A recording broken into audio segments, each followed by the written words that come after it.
some avocado here.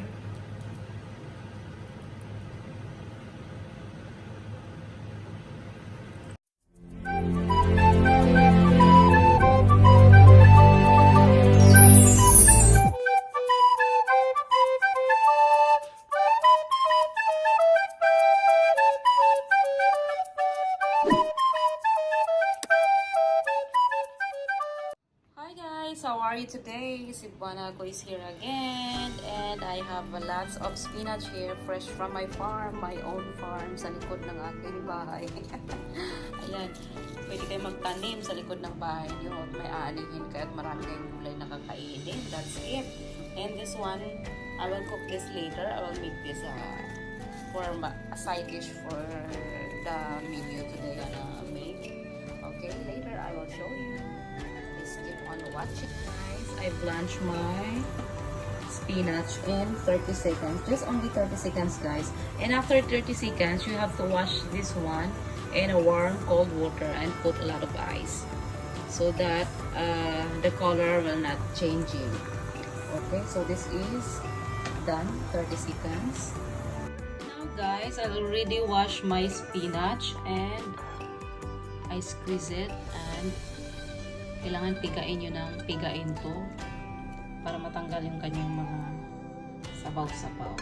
And then, gumawa ako ng sesame seeds para ilagay natin ditong sauce. Gumawa ako ng sesame seeds. Ito. I-ano nyo lang siya, igiling nyo lang siya, tapos lagyan nyo ng salt and ground black pepper. Ayan. So, ang kalalabasan niya, ito na siya. May lasa na siya. Ayan, lagyan nyo ng asin, tapos ground black pepper. Ayan. Ayan siya. Tapos, ilagay natin dito sa ating spinach. We have to put this one in our spinach. Just like that.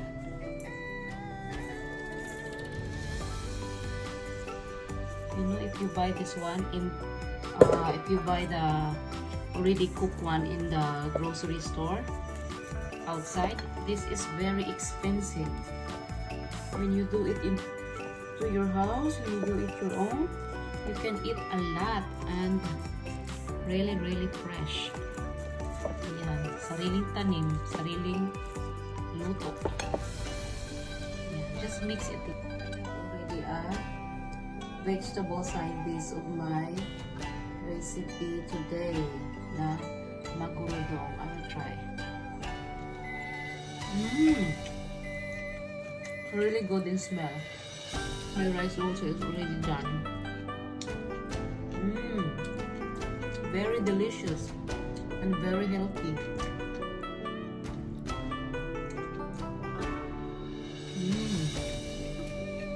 Our takay soba. I put 1.5 cup of water, and let's put a half cup of dashi, and let it boil. And now, guys, since it's boiling na our water, and then let's put the yakisoba. Let's cook this one for 6 minutes. Just for the guys, because it's too hot.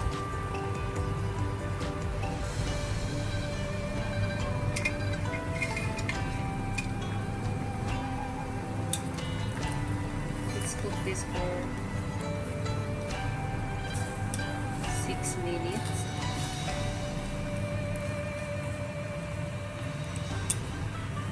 And while waiting for 6 minutes, let's prepare our Maguro-don. Let's prepare our Maguro-don. Let's make a Maguro-don. Let's get some rice and put into our rice bowl, and let's plate that. Let's put this one,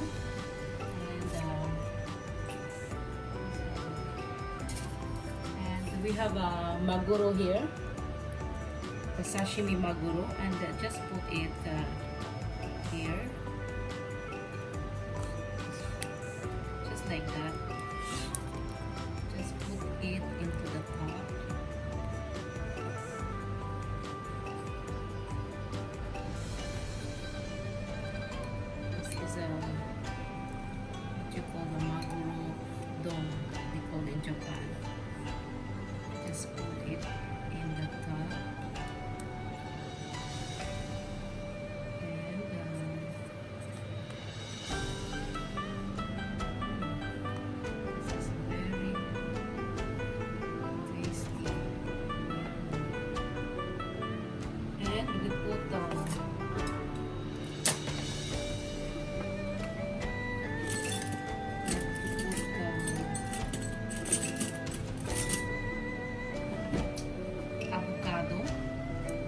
you like avocado, you can add avocado.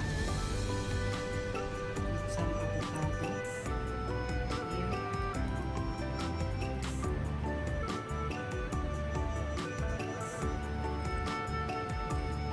Actually, guys, you can put a lot of sashimi, whatever you like. There is salmon. You can put salmon too. But my hobby only wants the maguro. And then just like that. Some avocado.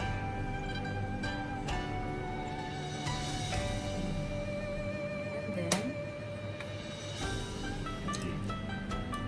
I have to put here.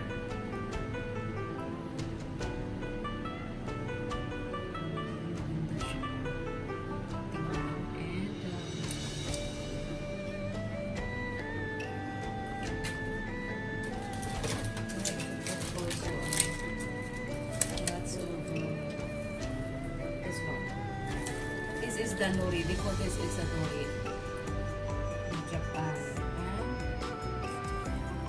And this is it. And here, since our soba is already done in 6 minutes, you can put tempura. Next time, I will show you how I cook my tempura. Just put your tempura there. And